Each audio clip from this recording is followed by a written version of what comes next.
guys, and welcome back to World War II Solitaire board game channel. Today we're gonna check out a game I got the other day, Ostkrieg, a World War II Eastern Front. So I found this one in a local Facebook group for sale, used copy. Got a good deal on it, so I just could not resist. This is a two-player game in in its original form, but it does have a solo bot. And the game is quite clear that it's not gonna be like a solitaire game with a solo bot that will do everything on its own. Sometimes you are gonna have to make some decisions for it. So I'm thinking this is probably gonna be something like Airfix Battles, which also has kind of a solo bot just on one A4 game sheet. So it's not going to be a true solo game, but I gotta say, game design by Mitchell Ledford and Gregory Smith. And I mean, the games by Gregory Smith are amazing, but I think you just have to kind of, when you buy this game, if you buy it, you have to have in the back of your head that this is not going to be a solo game like his narrative games, like Interceptor Ace or The Hunters. But it can still be a good game, and even though it just has a solo bot, I've been very interested in this one because I heard good things about it. I think it was Wayne Hansen. If you haven't checked out his channel, he has a great wargame channel that recommended this one. So anyway, guys, let's get to it. Let's check out what we have here. I am gonna go ahead and take out this stuff. We have it all sorted up. And let's start by looking at the back of the box. And I'm going to give you a moment here to read this. I'm going to read the solitaire part here. As a bonus for solo players, Ostkrieg features a solitaire assistant, commonly known as a bot, which gives guidance to the player for either side during solitaire play. The assistant acts differently based on the personality it's been given: aggressive, defensive, or balanced. All game cards have a rating which the assistants will prioritize differently for play. While extremely competitive as a two-player game, Ostkrieg can be enjoyed again and again in solitaire play format with its unique personality-driven bot system. And that's the way it looks. So we have some nice examples of counters and the map here and the cards. And then here, further down on the box, here's some stuff if you want to read that. Complexity is 4 out of 10. Single year turns with alternating multiple card plays. Map scale is area map. Unit scale is army level, infantry, armor, air groups, and partisans. Number of players 1 to 2, best with 2. Suitability for solitaire is 8 out of 10. Solitaire bot system. Average time to play is 3 to 5 hours. And the components we have here is 1 map, 1 counter sheet, 53 game cards, 2 player aid cards, rules booklet, and 16 6-sided dice. So a lot of dice in this one. And yeah, of course it's released by Compass Games, and I've had good experience with those games I bought from Compass. Very good quality games. So here we have our 6-sided dice. Nothing really extraordinary about that. We have our counters, and we have quite a lot of bags of counters here. I don't know if they come looking this good or if the guy was nice enough to clip them before he sold me this copy. But in this bag we have some counters on partisans, and we have some counters on Soviet aircraft, and some looks like landing strips. And then we have some more Soviet counters, and this is gonna be some soldiers and tanks and just stuff like that. And there looks like to be a German counter in there. Maybe this guy it's one side it has the cross, and one side the Soviet hammer and sickle. Anyway, I don't see a reason to show all of these to you individually, because I am gonna do a playthrough video of this game, and we are gonna look at it all. So we have our German counters here, We have some foot soldiers. They all look the same basically. And I don't see any tanks. Maybe they're hidden somewhere. Looks like just infantry in this bag. But in this bag we got some other stuff. We got some German armor. Looks like perhaps a Panther or Panzer IV. And this is a cool thing with this game. We have, we have Romanian troops. We have Hungarian troops. We have Bulgarian troops. I think I already said Romanian. We have Finnish troops. So we have troops from many nations that we rarely see used in these solitaire board games. Usually it's just the Japanese or the Germans.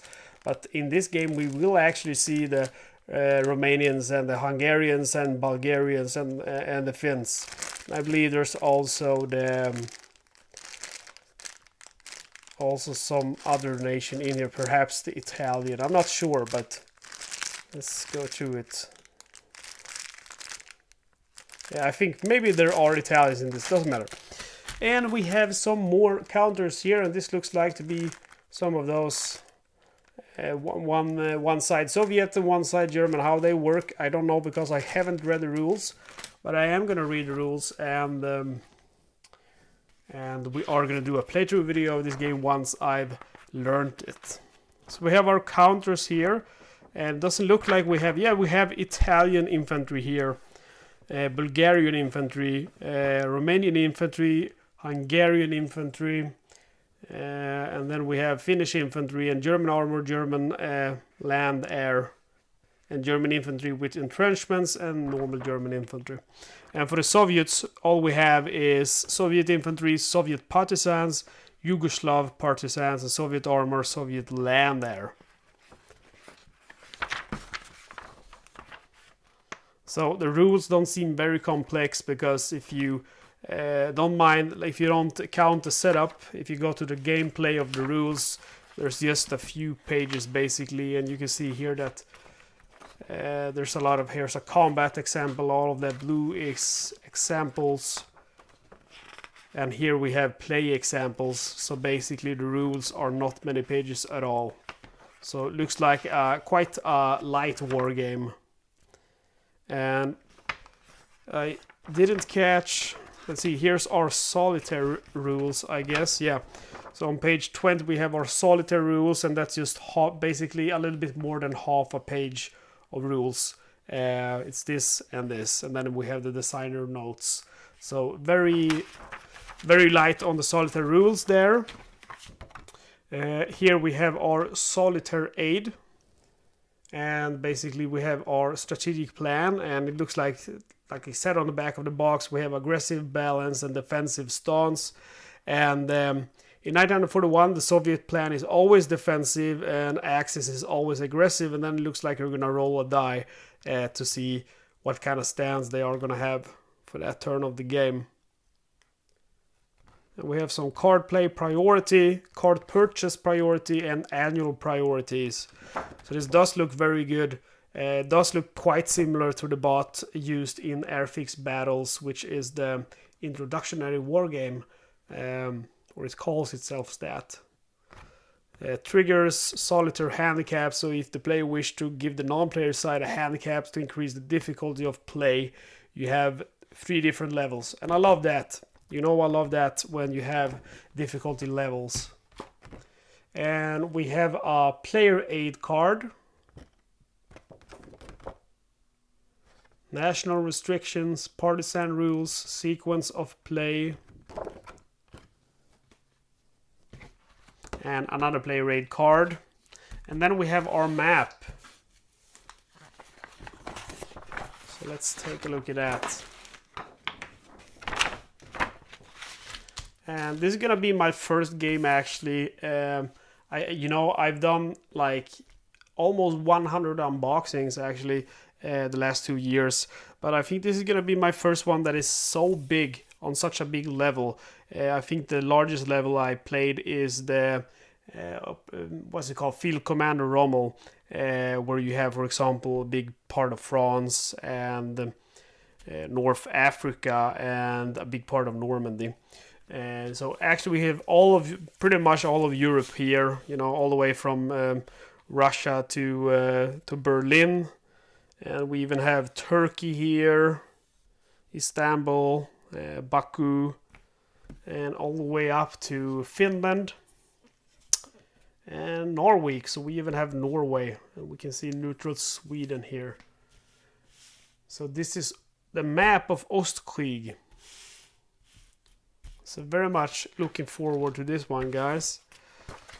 Okay, guys, so this is Ostkrieg. Let's see, we have our cards. We haven't looked at our cards, and of course we have to do that. I'm sorry that I don't go through all of the counters, but basically they pretty much look the same. And I mean, if you look at this page of the rule book, page number 2, you basically see all of the counters which exist, and we have gone through those. If they were drastically different counters, I would have shown you all of them. But you know, I like to show you all of the cards, so I am going to show you all of the cards individually.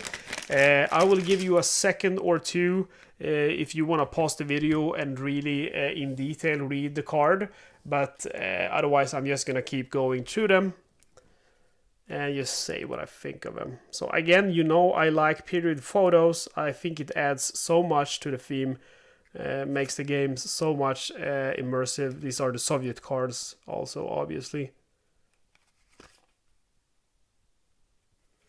And again, we have so beautiful cards. I mean, simple yet elegant graphics in the background with the Soviet flag and, you know, this paper kind of graphic.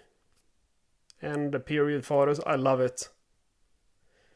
And things like this for me is fun because, for example, we have this game, and I haven't played this game yet, and it doesn't matter for me if this game is not going to be the best game, because with these graphics I still enjoy playing them because it makes it so immersive.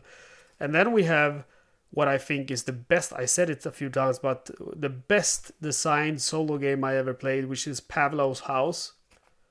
And it has really ugly graphics, I think, except the Soviet counters, which features period photos of the actual defenders. Those are cool, but not all of the Soviet counters have them. You know, some of them has just a shadow of a man. And the same goes for the cards in that game. They're not very nice. And that's a big letdown from that game. And I sent David Thompson a message many times saying, man, you gotta get a deluxe edition of this game because it's my favorite game. It's the best designed solo game I've ever played, and it deserves a deluxe edition. So those are the Soviet cards, and we're gonna look at the German ones as well.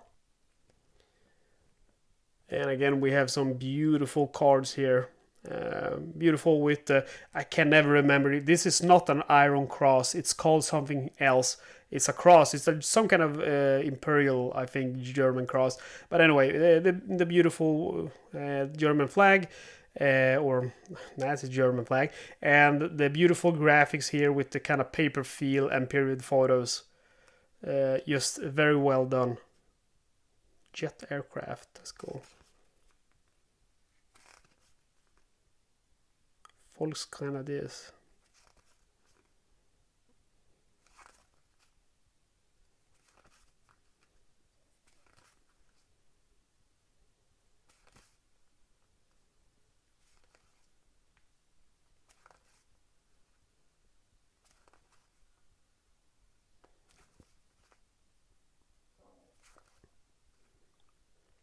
Poor Romanian guys, man.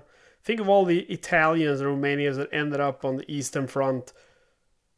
That must have been really horrible. I mean, of course it was horrible for the Russians and the Germans, but imagine being Italian from like South Italy, and perhaps they never even seen snow, and then come to the Eastern Front.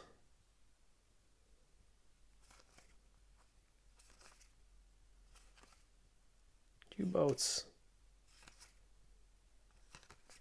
So those are the German cards, and that means we've seen it all.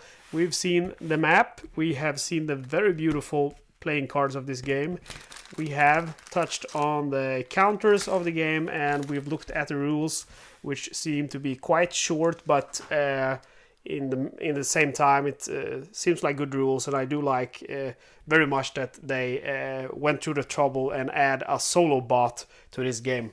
So it's gonna be interesting to see how it plays, because like I said, I have a feeling that it's gonna be like be a lot like Airfix Battles, but I don't know yet. So we're gonna see. I have heard good things about this one. That's one of the reasons why I decided to buy it. Yeah, stay tuned to the channel. Playthrough video is hopefully gonna be done soon. As fast as I learn the games, I got a few other games before in the queue that I need to learn and play. But well, I'm hoping to do it this summer. Really do. So Wes, as always, thank you for watching. Please subscribe, stay safe, and see you next time.